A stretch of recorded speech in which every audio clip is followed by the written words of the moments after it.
بسم اللہ الرحمن الرحیم۔ شہید کربلا کے عنوان کے تسلسل سے آگے بات چلاتا ہوں کہ یزید کے ولی عہدی کے بارے میں حضرت معاویہ رضی اللہ تعالیٰ نے عبداللہ بن زبیر رضی اللہ تعالیٰ سے ملاقات کی، ان سے مشورہ طلب کیا تو انہوں نے ان کو مشورہ دیا۔ انہوں نے کہا،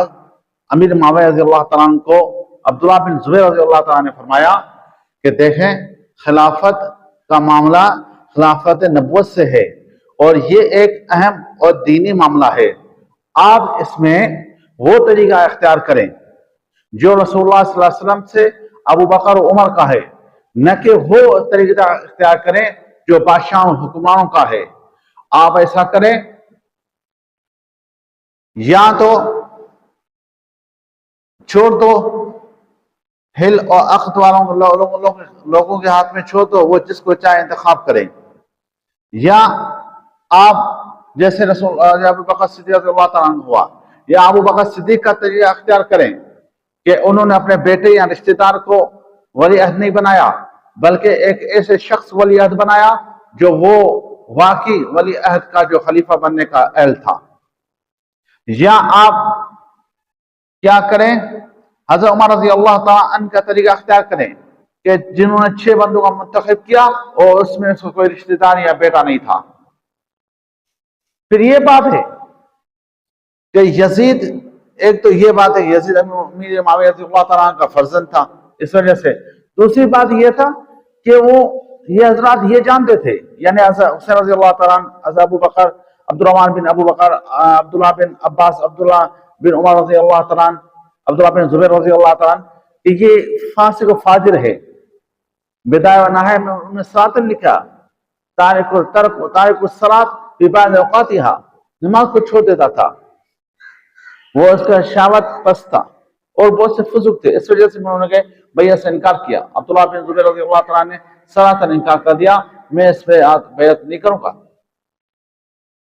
پھر امیر معاویہ رضی اللہ تعالیٰ عنہ مدینہ منورہ آئے، جب 51 ہجری میں مدینہ منورہ آئے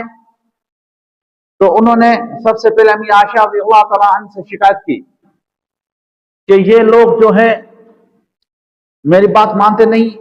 اور یزید کے ہاتھ بے بیعت کرتے نہیں ہیں، اس کی خلافت کو مانتے نہیں ہیں، حالانکہ عراق، شام اور پورے عالم اسلام میں اس کی بیعت ہو چکی ہے۔ اب یہ کیسے ممکن ہے کہ میں اس کی بیعت توڑ دوں ان 4 شخص کے لیے؟ تو اگر امی عائشہ رضی اللہ تعالیٰ نے کہا کہ دیکھو، یہ بات تم کہہ رہے ہو، یہ بات صحیح ہے، لیکن میں نے سنا ہے تم لوگوں کو دھمکا رہے ہو، قتل کی دھمکی دے رہے ہو۔ حضرت معاویہ رضی اللہ تعالیٰ نے انکار کیا، فرمایا میں نے اس طرح نہیں کی، یہ جھوٹ اور غلط بات ہے۔ تو امی عائشہ رضی اللہ تعالیٰ نے امیر معاویہ رضی اللہ تعالیٰ عنہ کو فرمایا کہ آپ ان سے نرم لہجے سے گفتگو کریں، ان کا احترام کریں۔ اور پھر امیر معاویہ رضی اللہ تعالیٰ نے فرمایا کہ مجھ پر ان کا احترام واجب ہے، میں ان کا احترام کرتا ہوں، اور میں نے ابتدا میں بھی ان سے نرم جوشی سے نرم گفتگو کی، نرم لہجے سے بات کی، میں نے ان پر سختی نہیں کی، اور میں آپ سے وعدہ کرتا ہوں کہ میں ان پر سختی نہیں کروں گا۔ پھر حضرت حسین رضی اللہ تعالیٰ عنہ اور عبداللہ بن زبیر رضی اللہ تعالیٰ نے یہ بات کو محسوس کیا کہ معاویہ رضی اللہ تعالیٰ مدینہ منورہ میں ہے، یہ ہم سے زبردستی بیعت لیں گے، اس وجہ سے وہ مدینہ منورہ کو چھوڑ کر اپنے اہل و عیال کے ساتھ مکہ مکرمہ چلے گئے۔ اس کے پیچھے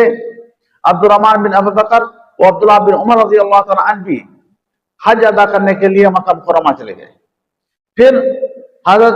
امیر معاویہ رضی اللہ تعالیٰ عنہ حج ادا کرنے کے لیے مکہ مکرمہ آئے تو پھر عبداللہ بن زبیر کو بلایا، عبداللہ بن عمر رضی اللہ تعالیٰ عنہ کو بلایا، ان کو کہا، اے ابن میرے چاچا کے بیٹے، بات یہ ہے کہ میں اپنے عوام کو، اپنی رائے کو، لوگوں کو، عوام الناس کو اس لیور کی طرح چھوڑنا نہیں چاہتا ہوں جو بارش میں بھیگ رہا ہو اور اس کا کوئی رائی نہ ہو، اس کا کوئی چراوا نہ ہو۔ اس وجہ سے میں اپنے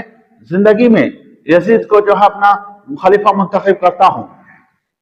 تو آپ اس پہ مخالفت نہ کریں۔ اور آپ نے خود تو کہا کرتے تھے کہ مجھے ایک رات بھی ایسا گوارا نہیں جو میں بغیر امیر کے گزاروں، تو آپ ابھی